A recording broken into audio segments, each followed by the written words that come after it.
Afternoon. My name is Megan, and I will be your conference operator today. At this time, I would like to welcome everyone to the Critical Crashes, Things That You Can Do Before and After a Crash to Reduce Your Exposure conference call. All lines have been placed on mute to prevent any background noise.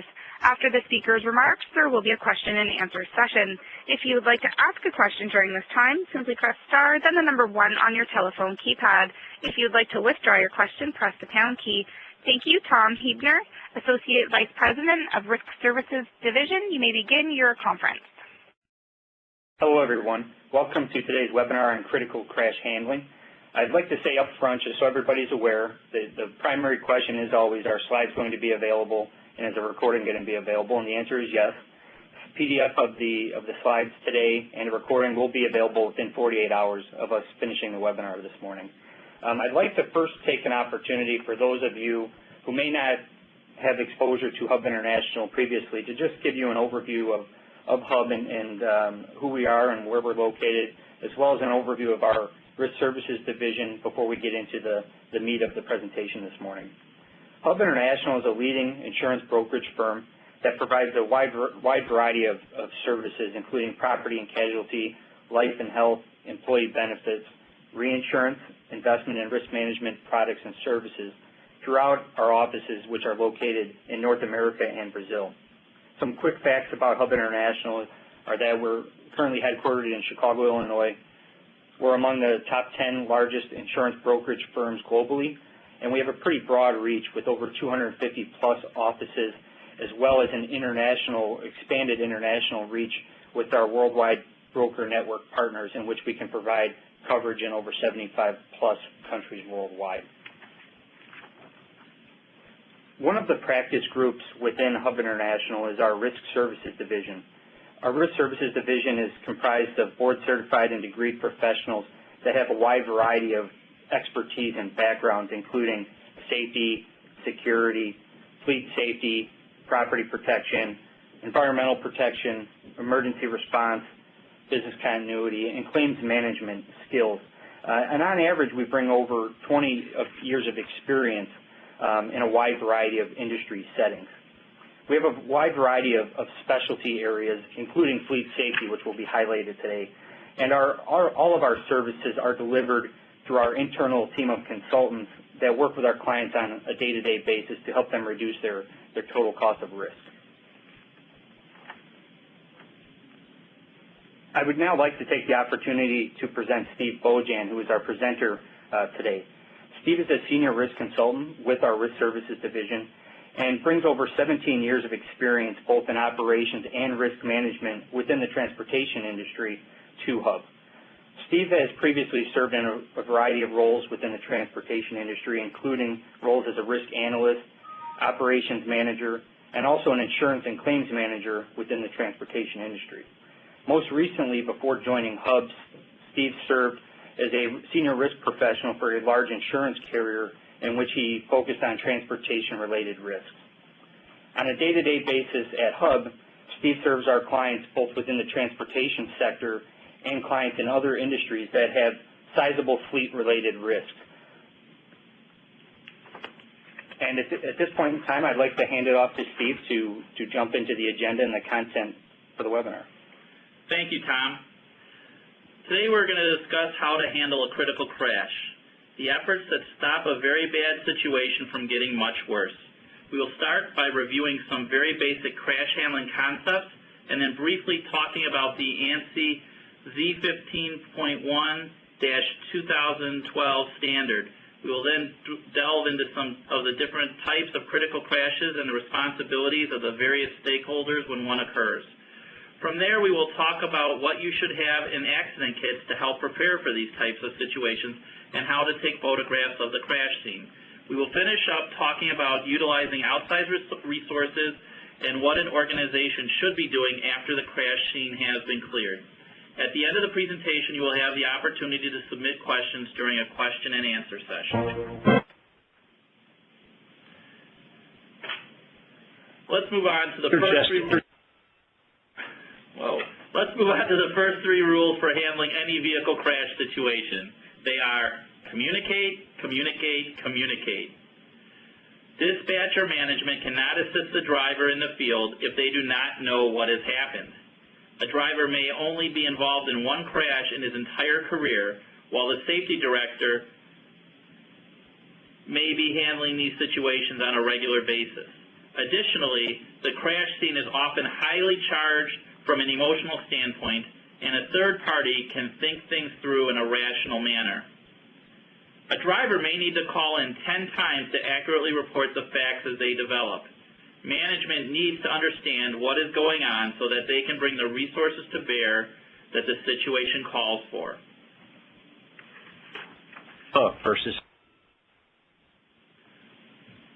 First, talk about the ANSI Z15.1-2012 standard.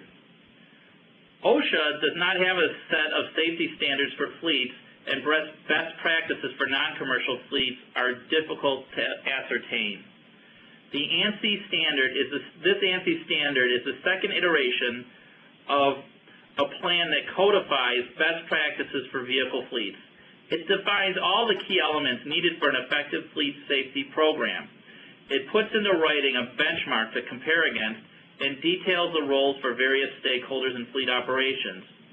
Just as importantly, if a crash were to occur, it is critical to be able to show that your organization has a strong fleet safety program in place, as this is one of the key areas that plaintiff attorneys target in litigated crashes. What we really want to see is that the company is taking an opportunity to mitigate, to reduce the likelihood of a crash.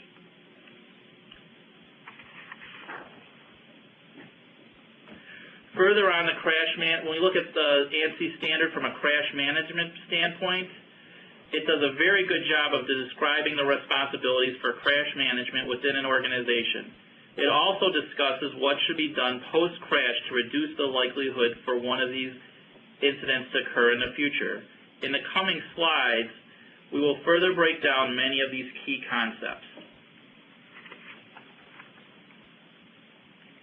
I think first and foremost, having a plan for handling all crashes is critical.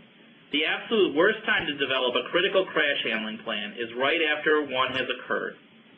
Many fleets have never had a critical crash and doubt the likelihood of their vehicles being involved in one. This is especially true for what I'll call non-traditional fleets outside of the transportation industry. Most people do not like to plan for the worst, but if you want the best outcome for a bad situation, it must be done. The first part is that drivers need to be educated on who to contact and how the company would like to handle crash situations. There are many types of fleets, and depending on your operating radius, service provided, and size of organization, there are different resources available to you and your drivers. These resources need to be identified and their responsibilities spelled out before your vehicles are on the road. Relationships should be fostered with necessary resources over time, and all parties should know what is expected of them. How crash situations are to be escalated and what factors determine the level of severity need to be explained to all stakeholders in your organization. Most importantly, the employees who are intimately involved in the situation need to know who to contact and how to get to hold of them. Remember, critical crashes often do not happen during convenient business hours, so your people have to be available and know their roles. Now let's talk about proper response levels. Critical incidents could include the following: a fatality where someone is killed as a result of the crash, or even possibly before the crash occurs, but their vehicle is now involved in a crash. Multiple injury, where there's multiple casualty situations, such as when there's multiple vehicles involved in a crash. A flight for life situation, where often the news media is involved. Ambulance transport. It's hard to tell how badly someone's injured in these situations. When a pedestrian is struck, even when it seems to be a minor injury. A vehicle rolled over. We're in Chicago, and yesterday there was a huge rollover on on Tuesday, there was a huge rollover on Interstate 90 on the south side that blocked traffic for a good part of the day in the southbound lanes. and a spill or environmental impact. It's not always what you think of as hauling hazardous materials that will lead to a spill. It very easily could be a ruptured fuel tank or some other product, and if it flows into a stream or some type of water source, it can be a critical situation. One crash may involve a number of these different types of incidents. It is important to be able to differentiate what is most important to be done first and how these different types of situations involve different levels of response and urgency. In most of the situations I described, it is critical that everyone involved understand how important the situation is and that they focus their attention on this matter and this matter only. It will need to be up to others to handle the daily operational tasks. When a critical crash occurs, you cannot put your driver or law enforcement on hold to deal with another customer issue. This is one of the really important lessons to teach your operational personnel. Now let's talk a little bit about roles and responsibilities within the organization. Each of these stakeholders will have different roles when a critical crash occurs. I'll briefly describe each one. First, let's talk about the driver. He is on the scene and needs to honestly communicate what has happened and its severity. Oftentimes, drivers are people like the rest of us, and we like to underestimate the severity of a bad situation. So it's important that they realize that you need to know what's going on and to report it in a very timely fashion, not wait till they get back to the home facility. Your driver supervisor, first and foremost, they need to provide comfort to the driver and give him guidance. Oftentimes, your person in the field feels like they're left out alone and have nobody there with them, kind of like a kid at the airport by themselves. They need to be able to move the situation forward, comfort your driver, and then pass that information on to the right people so that everyone is engaged. Next comes the safety and risk manager, if your organization has this, or it could even be one of the operations managers in a smaller organization. He or she needs to take over the situation. It must be quickly assessed and decisions made about sending someone to the scene, if it's close enough, communicating with your insurance broker or insurance carrier. They must also inform senior management. Your human resource manager must assess and let everyone know what support and counseling is available to the driver post-incident. And they also need to be aware and let everyone know about any policies that need to be followed. Executive management, they need to know what's going on as soon as possible. Back when I used to work in trucking, there was a situation where we were involved in a crash and somebody had perished at the scene, not as a result of our vehicle, but I didn't know about the crash for 3 hours. And once our senior president of the organization, I called him right away, he went ballistic as he wanted to know as soon as possible. Obviously, he's responsible to ownership and possibly the media, so we need to know these things and make sure, and his job is to make sure that everything is, and be confident that everything is handled correctly. Senior management or executive management should also inform everyone at the company what is going on and how these other members of the companies are to handle it. Because we don't want other people to be talking to the media, outside sources, or possibly even amongst themselves if this is a critical crash involving multiple fatalities or very serious injuries. Executive management should also set one point of contact for the media and other outside agencies. As for Hub International and your insurance carrier, it's important to have in place a plan. How do you report these crashes? Directly to the carrier or through Hub? In either case, you will need to rely on these folks from Hub and your carrier for advice, resources, and expertise. Now is not the time to internalize. It's the time to use these external sources that are available to you and have experience in these matters. As I said earlier, for many organizations, this may be the first and only critical crash you are ever involved with. For your insurance carrier and the folks at Hub, this is something that we deal with on a regular basis. Now let's talk about handling the initial call from your driver. These initial questions are critical to understanding the severity of the situation. First and foremost must be the condition of your driver. Again, as we talked about with the driver manager, you or whoever from your organization is taking this call need to be understanding and compassionate. If he shuts down, if your driver shuts down, there is no communication. So we'll start with some of the questions. Are you injured? Showing that level of compassion and understanding, and also getting a feel for what's going on at the scene. Secondly, what happened? In brief, this is the initial call. As I said earlier, we may have 8, 10, or 15 phone calls with folks at the scene. But you want to kind of have an idea about what happened. Is the scene secure? Asking this, as we'll talk in a couple slides again about driver responsibilities, we want to remind the driver that we don't want to be the cause of any additional crashes. Is anyone injured, or is there some other type of serious situation? If so, has anyone called 911? It is important that 911 is engaged immediately in these situations. We want to have police and emergency responders on site. Are the police or EMTs on the scene yet? Is there an estimated time of arrival? Are there witnesses to this crash? Just to get an idea, are there other folks involved? And at this point you may say, can you get their names or get their license plate numbers? Where are you? This is one of the big ones, and it's always a challenge. Like cities, intersection mile markers, it sometimes can be very difficult to get to the scene, especially if it's rural, if you don't know exactly where it is. And in cities, sometimes it can be very helpful when you say a street corner, say which store you're in front of. It's also important to tell what direction your vehicle's headed. If you have a crash headed westbound, it's important to ask that so that maybe if you have somebody going out to the scene, they take the eastbound lanes.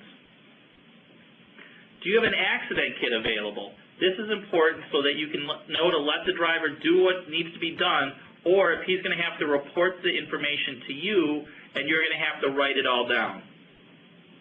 Also, have you taken photos or spoken to any witnesses? This is giving some guidance to the driver. The other one here we'll talk about a little further later. Remember not to discuss with anyone. What we mean by that is, remember, limit your communication to company representatives and law enforcement when discussing the crash.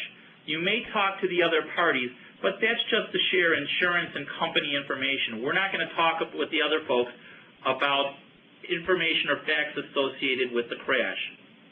The last and certainly not least, return phone number or other contact information for the driver. It's important that you know how to get back in touch with the driver. He may be using somebody else's cell phone, or you may not have his cell phone number, so writing it down is critical. Additionally, if your driver is injured or not available, you may be communicating with a very generous third party. Be generous, be gracious, and nice. This may be your only information from the scene initially. Now let's talk about driver responsibilities at the crash scene. First and foremost, don't let it get worse. What we don't want to do is create a secondary crash situation. If necessary, pull off the side of the road and put out your reflectors. What we want to make sure, we don't want you to move the vehicle if there's a serious crash, obviously, and it doesn't need to be moved. But if you're sort of on the side of the road, pull onto the shoulder. Don't leave a vehicle hanging over the edge so somebody runs into it. Make sure that your triangles are out according to the regulations. Secondly, aid the injured to the best of your abilities. We obviously, if you're not qualified, we don't want a driver to provide first aid or other things that he doesn't know how to do, but whether it's a blanket or asking how they're doing or just standing with somebody that's injured is very important. Also, don't move other parties if they don't need to be moved. Third, call it in. First call 911 or emergency services and then call the office or dispatch.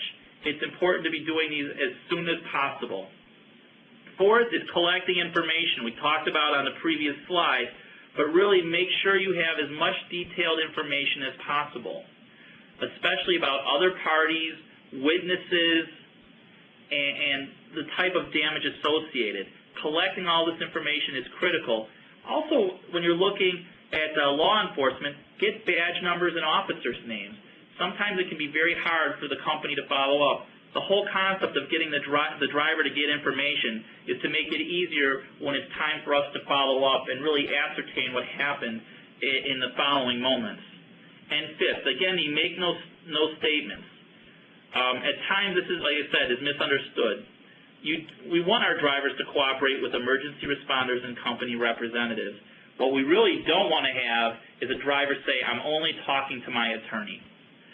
So if your driver's, and further, when your driver's talking to law enforcement and the company representatives, it is important that he is objective, not subjective in his discussions. Talk about what he knows, not what he thinks or what he supposes. A good example of this is that other guy is an idiot and doesn't know how to drive. What we want to say is, I was going through a green light at the intersection, and the other party was coming westbound, went through a red light, and T-boned my vehicle midsection. So keep it to as factual as possible. When drivers talk to witnesses and other parties again, do not discuss the facts of the crash. Let's just get their information. And it's important that when we're talking to our driver, give him those specific responsibilities. Now let's talk a little about company responsibilities. First, ensure that the driver gets proper medical treatment. He's part of our family. He's our responsibility. Furthermore, if we don't take care of him now, quite possibly he's not going to want to take care of us later. It is very important that we make sure our driver is taken care of. In one situation I was involved with a number of years ago, it was a critical crash on Interstate 80 south of Chicago. Our driver was the hittee, not the hitter. He was involved in the crash and taken away by ambulance to a local hospital. It made all the difference in the world that I stopped by the hospital to visit him after leaving the crash site and leaving my business card, just so that he knew somebody was there, that the company was willing to help him, and that any problems he was going to have in those first couple of days, I was there for him. Debrief the driver and support them in properly completing the crash report. Again, let's make sure that we're sticking to facts. We don't want to be documenting anything that we're not sure about, or really anything that's subjective and quite possibly incriminating. We always want to be honest, but we don't want to create any gray areas. Provide emotional support for the driver if needed. In many situations, a critical crash can be the end of somebody's driving career. Again, I've been involved in situations where one of our drivers was involved in a fatal crash and didn't drive a car for 6 months. He needed some serious psychiatric assistance.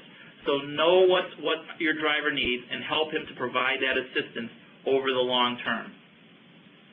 Arranging for tow, vehicle repair, cargo handling, and spill cleanup. These can be huge. It is important that they are done correctly. If possible, you want to have the tow company you want out to the scene.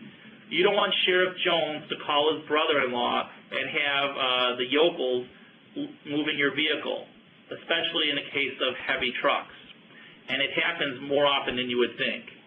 So we want to try to control the situation as much as possible. As to cargo handling, decide what you're going to do with the cargo if there's a spill. Additionally, with spill cleanup, make sure that you engage the correct agencies and that any type of environmental documentation is done in a timely manner. Oftentimes, if there's a release of diesel fuel or gasoline, a first report needs to be made to local agencies within 8 to 16 hours. So please have that done, and you also want to make sure that these companies you use, that you have their insurance information and that they're reputable. Also consider impacts on customers, such as cargo, expected services, and the like, and notify them as soon as possible. They need to know about delays, cargo damage, and the severity of situation.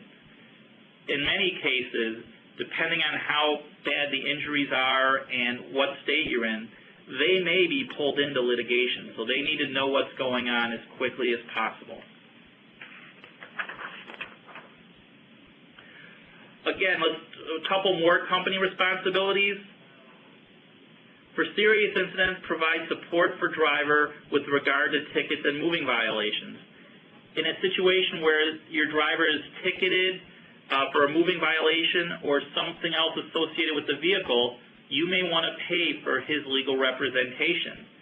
You don't want that conviction. We want to make sure, in certain states, like we're in Illinois here, police will just give a ticket to the driver just because they got to give a ticket to somebody.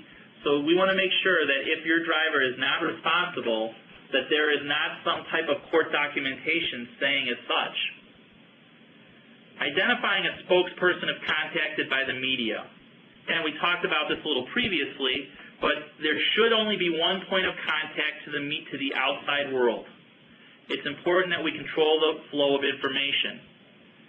And for larger organizations, you may engage a PR firm and hire an outside spokesman. For other companies, having somebody within the organization who understands how to communicate with the media and the critical facts of the situation is very important. We want to make sure that whatever we say, it's kind, it's thoughtful, and it's not damaging to us. Oftentimes, we don't know, even though we know the facts right now, they may not be actually as we know them. Facts unfurl in very interesting ways over the course of the minutes, hours, and days after a crash. And again, we'll talk about this a little further, but ensure compliance with company and DOT requirements for post-accident drug testing, drug and substance abuse testing. It really is very important and can have a key role as to the value of a claim. Now let's move on to talk a little about the vehicle accident kit and items to be stored in the vehicle at all times to help prepare a driver for a crash situation. First and foremost, you should have phone numbers for company contacts and numbers for all hours. Like I said earlier, oftentimes critical crashes do not happen during normal business hours. So it's very important that they are able to contact somebody at the organization at all hours, and that these people know that they need to answer their phones. These folks should also, who are answering the phones, need to have contact information for their insurance broker, for their insurance company, and other senior managers to keep them abreast of the situation. There should be driver instructions that spell out what drivers need to do at the scene of a crash. As I said earlier, these are often very stressful situations. For me, when I've been involved in crashes, most recently when I got rear-ended on the interstate, I didn't exactly do what I should have done, or I would tell everyone else to do, because it's very stressful, and you don't have that list right in front of you. So it really is important to have a written documentation, sort of a script that your driver can follow.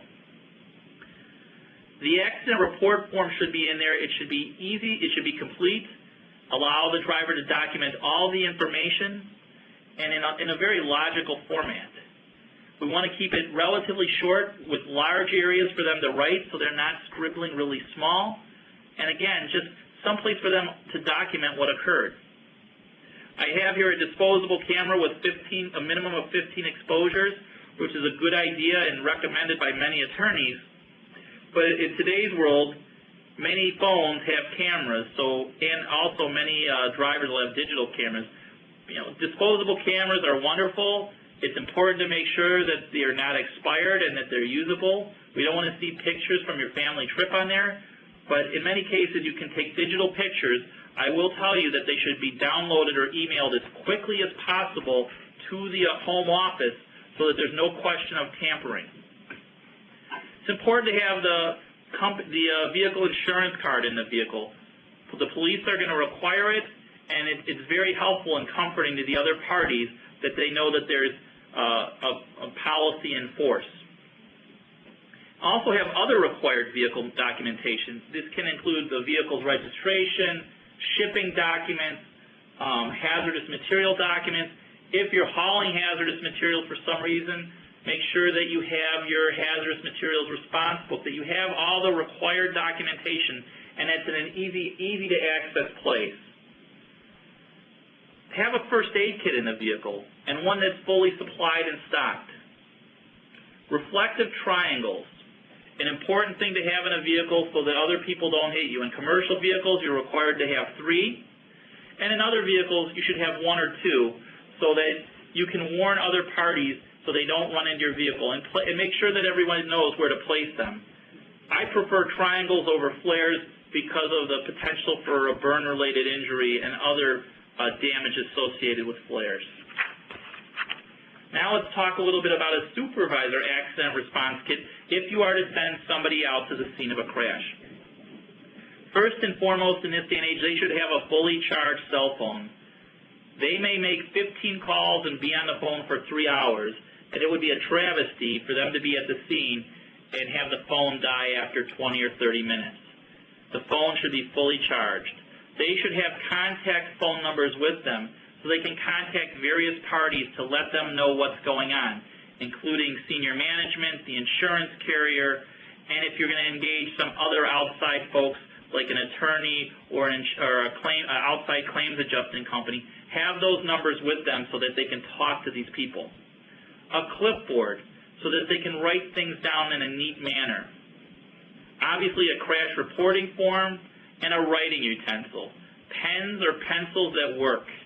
There is not going to be a pencil or sharpener out of the scene of most crashes, and they may not be able to get a pen from anybody else, so make sure that they have a couple to use.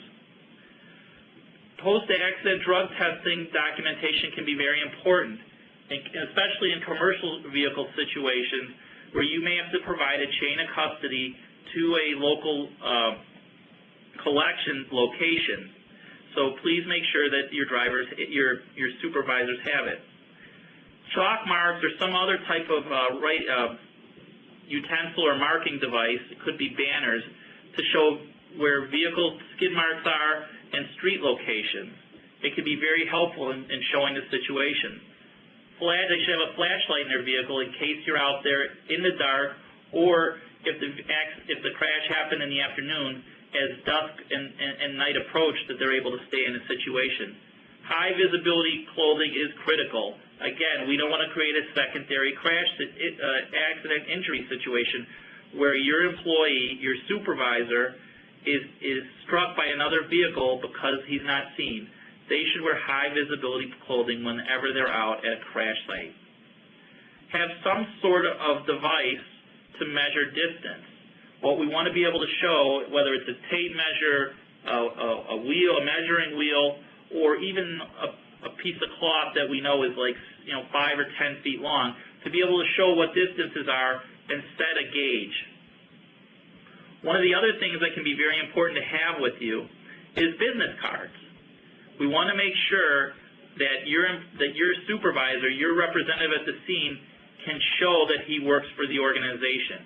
We want you to be able to go near the situation. Police are very leery, law enforcement are leery of folks at crash scenes because they don't want attorneys or other people sniffing around looking for a way to make a quick dollar. So you need to be able to prove that your employee is a representative of your organization. Let's talk a little about photographs. A picture is definitely worth 1,000 words. Oftentimes crashes happen in odd circumstances, and a driver can try to explain it to you 100 times, but until you see the picture, you don't understand exactly what he's talking about. This is especially true at intersections and entrance-exit ramps for the highway, where collisions happen in odd ways, and until you see how the lanes kind of merge, you don't understand. It is important, the other important thing about pictures is that once they're printed, they don't change and can be examined thoroughly at a later time. The scene may be cleaned up, and some of the skid marks may be washed away, but those pictures can last for years. So if there's litigation or some other kind of question over time, it's important to have them. And there's not much questioning of pictures. It is an objective form of evidence. When we talk to our drivers or other representatives about taking photographs, take at least 4 photos of the area by turning in each direction, as I'll show in a chart on the next slide. Take pictures of roadways, street markers, traffic signals, lane markers, or road marks. If there's bushes that were in the way and blocking somebody's view, make sure you take pictures of them. You may want to take pictures of skid marks or gouges left in the pavement. If there's another party jumping up and down, the other party that's injured, take a picture of them. What we don't want to be taking pictures of are injured people, blood and guts, or fatalities. Those pictures should not be taken. Any contributing factors that may be changed in the future are what we want to document. In this situation, though, if there's a critical crash, you may think about engaging an outside photographer to take these pictures, as you may not want, your employee may not be trained or qualified. So this is, again, as we'll talk about in a couple slides to come, a time to think about investing money. But if you don't have the opportunity, give your drivers some guidance on how to take photographs. Now let's look at the angles I was just talking about. As you can see at this intersection, the vehicles meet in the middle. What we want to do is take pictures almost like a pie, so dividing it into quarters, excuse me, so that we can see the various areas, the whole picture of how this crash could have evolved. Additionally, we want to take pictures of other vehicles that are there, and if people who are witnesses don't want to give you their names, you can take pictures of their license plates to show that they were there and get their information later. Some quick tips on pictures, as we think this is a very important part of handling any accident, any crash situation. First and foremost, don't be pushy about taking pictures. Just as I said earlier that we need to be compassionate and thoughtful with our driver from the home office, our drivers and representatives need to be compassionate and thoughtful when dealing with everyone else at the crash scene. We don't want to create enemies where they do not exist. If you are injured, if your driver is injured, you might ask someone else to take pictures for you. Inspect the scene and note circumstances that may have contributed to the crash, like I said about the bushes or a stoplight, or there may be a vehicle blocking at the corner. Take a picture before somebody blocking vision at the corner. Take a picture before that vehicle is moved. So getting that done is very important. Also, plan to get pictures, like I said, from all angles, and different distances at 20, 50, 100 feet away. That'll give different perspective to sort of the entire situation. Remember, the flash is only effective for about 10 feet. And it's way better to take too many pictures as opposed to too few.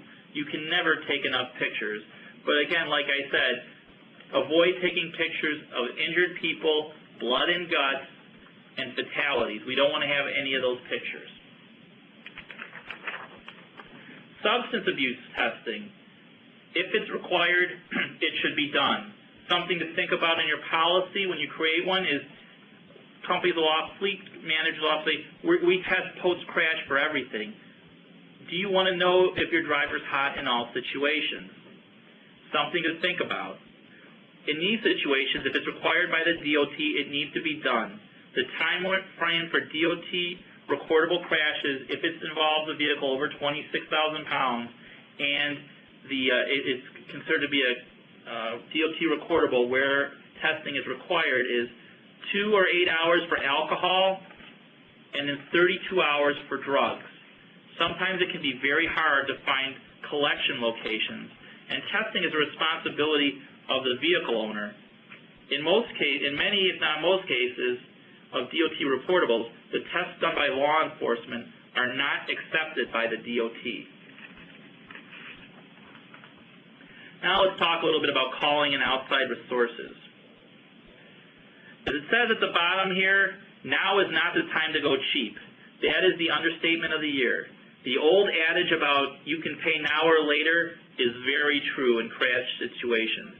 It is often important to engage an attorney so you can utilize attorney privilege. That will allow the control of information. And the attorney can also give a significant amount of guidance as to what should be done and what should be saved. Full force scene response is a sophisticated science. Many of these people do this full-time for a living. There can be some significant benefits by having an on-site third-party responder. They are objective, professional. Their reports are very detailed, and these individuals can present as a very good witness in litigation. We also need to understand the difference between reconstruction versus on-site investigation. The on-site investigation is at the time of the crash and really deals with what's seen, not necessarily how the crash developed and the underlying causes. A reconstructionist will take the information from the scene at a later time and do an analysis using some pretty complex models to figure out what the underlying cause is, which vehicle was headed in which direction, at what speeds, and who was actually the cause of the crash. Lastly, at the bottom of the page, to paraphrase Dirty Harry, a person has got to know their limitations.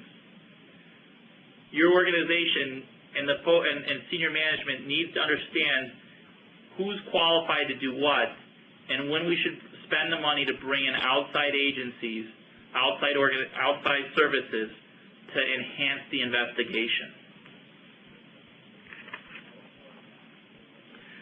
Collecting information post-crash, spoliation has become a very important issue.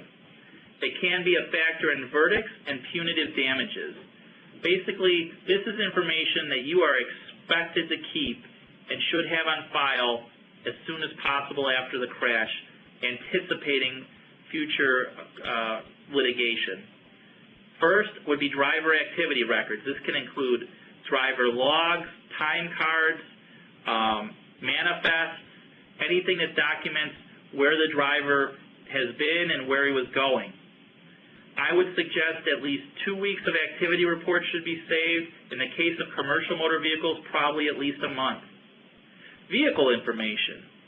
If you download any information, also maintenance reports for the vehicle for the last year at the very least.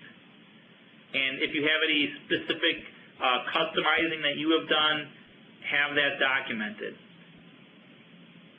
Driver information. Copies of the driver file. What have you done? What has been done with the driver?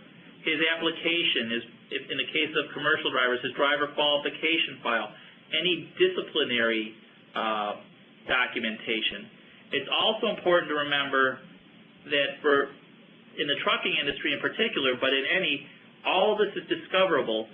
So if you have folks at work who are going to make comments about drivers or write, whether it's in a computer screen or on paper, keep them professional, because this can be found in discovery and used in a trial against your driver. Having independent contractor information can also be important.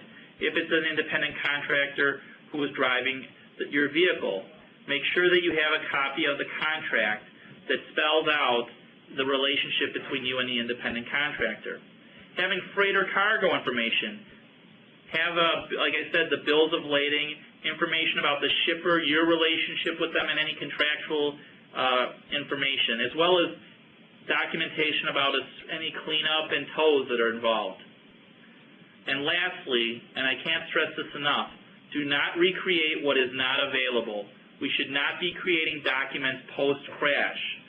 That, we don't want to do anything that could be considered illegal or put us in a situation where we have to discuss perjury. You can only present what you have. Now let's talk a little bit about controlling the flow of information. Your documentation should be concise, and there should be controls for your data storage. Have the documents you need, but don't have more, and have them in a locked, controlled environment. Not everyone should have access to these accident files.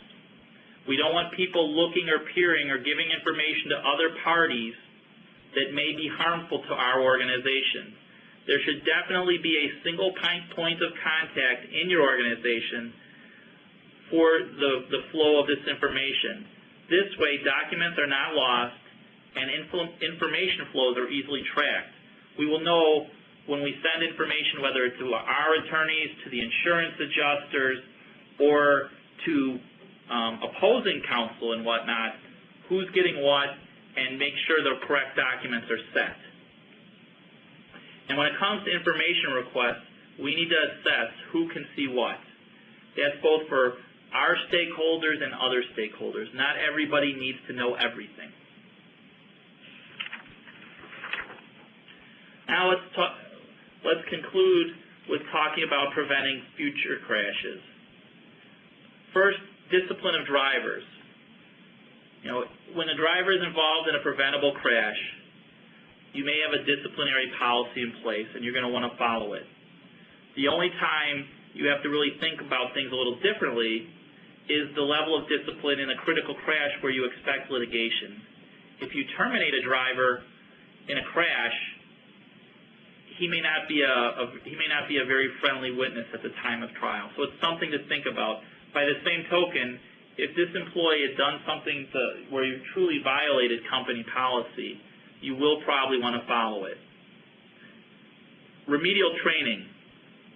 In cases, again, where there's preventable crash, conducting meaningful training can be very helpful so that your drivers do not make the same mistake again in the future. And it also sends a message to other drivers that if they act in an unsafe fashion, they may also have to go have some remedial training. It's incredibly powerful when you start to see how distasteful remedial training is. Let's talk a little bit on the other side about using the information from this crash going forward. As you can see, there's a chart at the bottom. This chart was developed as part of the investigation of the Space Shuttle Columbia explosion a number of years ago. What they found is that there were some obvious causes at a superficial level. You know, that the O-ring failed and that, you know, obviously there was an explosion. But what they didn't see right there, and that they found later, was that there were some underlying causes that led to this undesired outcome. They were rushing, there was a push to get things done, the concerns of the engineers were not valued, so it's important to look for these underlying causes. Oftentimes I'll do a root cause analysis of critical crashes or injuries, and we find that what seemed to be at first, while he went through a stoplight at an intersection, may have been the obvious cause, but underlying that was possibly some poor hiring decisions, possibly personal problems at home, being pushed by his dispatcher to get to the next delivery. So it's very important that these underlying causes are found, and really that they're used for driver alerts and loss lessons. What we're looking for in driver alerts is advising drivers quickly after this that there may be a hazardous situation someplace where they commonly go. It could be an icy bridge or black ice, or near a school where kids are running across the street constantly, or in the case of a more rural area where there's a lot of deer hits, to avoid these specific areas, or if there's something with your vehicle that is somewhat hazardous, to kind of talk about or remind drivers. As far as loss lessons, these case studies can be very helpful going forward with both management and drivers to explain the importance of safety, what occurs when a huge crash like this happens in the organization, and why they don't want it to happen to them. I think these can be very helpful. Now I'd like to open up the forum to questions. And again, before I forget, please remember that this presentation will be available in a PDF file within 3 business days at hubinternational.com. Operator?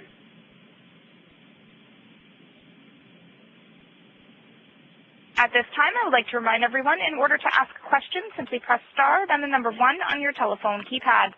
We'll pause for just a moment to compile the Q&A roster.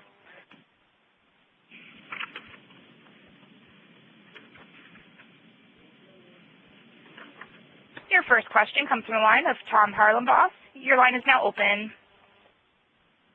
Yes, thank you. I think your presentation, first of all, was very adequate. I really appreciate all the information that you've given us. However, how long would you recommend to keep all service records and maintenance records on your trucks so that in the event of an accident, I'm sure that's part of the information that authorities and lawyers will search out and want?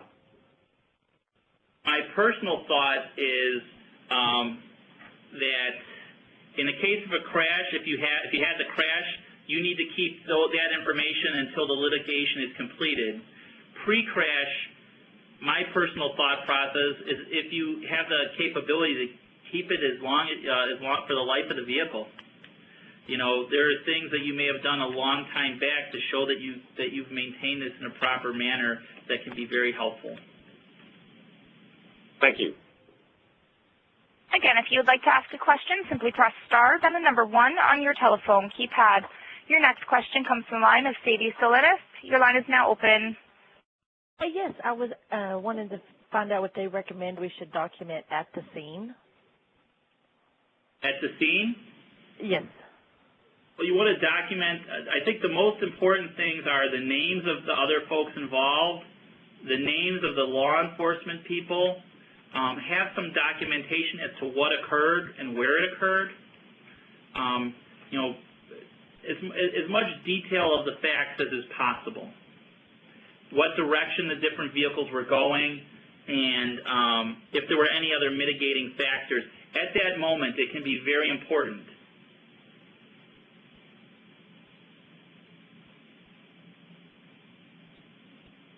Your next question comes from the line of Debbie Cavell. Your line is now open. Hi, thank you very much for your presentation. I want to do a little twist on it. What if we are giving our employees auto allowance and it is their vehicle that it was in the accident but on business time? How should we proceed with people who have vehicle allowances versus just a fully owned employer vehicle? I would handle it exactly the same way, because if it's a critical crash where there's a potential for serious losses or litigation, what'll happen is they'll go through your employee's insurance first, and then your insurance will serve almost like an umbrella. So it's important that you treat it in very much the same manner as if it were your own vehicle, your own company's vehicle. Thank you. Your next question comes from the line of Tom Harlenbach. Your line is now open. Thank you. The one thing that you didn't talk about that I believe can be a real benefit is the utilization of GPS programs for company-owned equipment.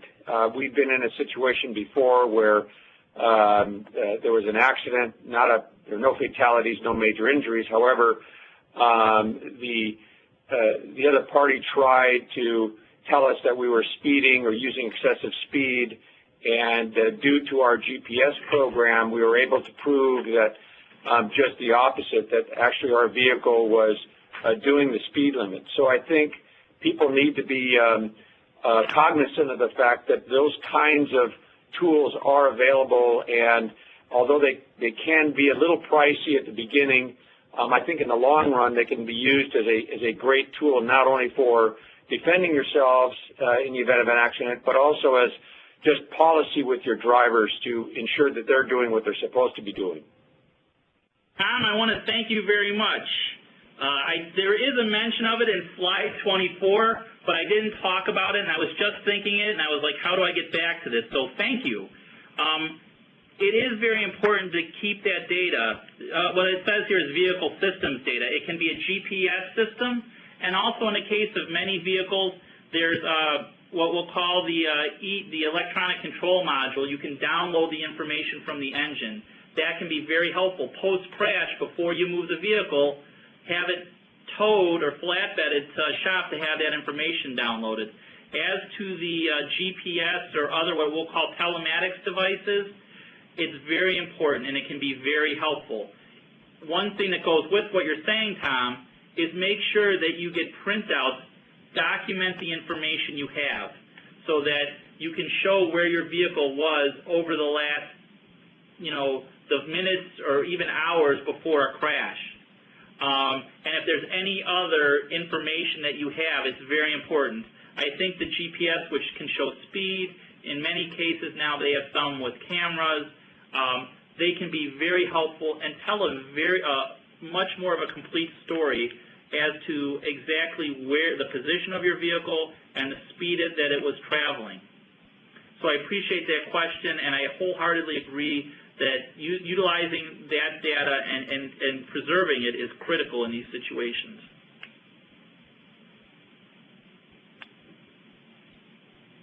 There are no further questions at this time. I turn the call back over to the presenters.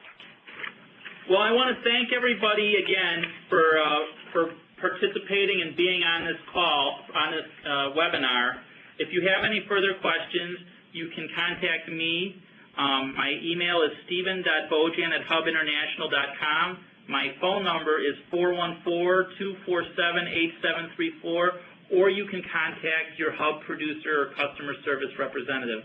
Again, thank you very much, and have a great and safe day. This concludes today's conference call. You may now disconnect.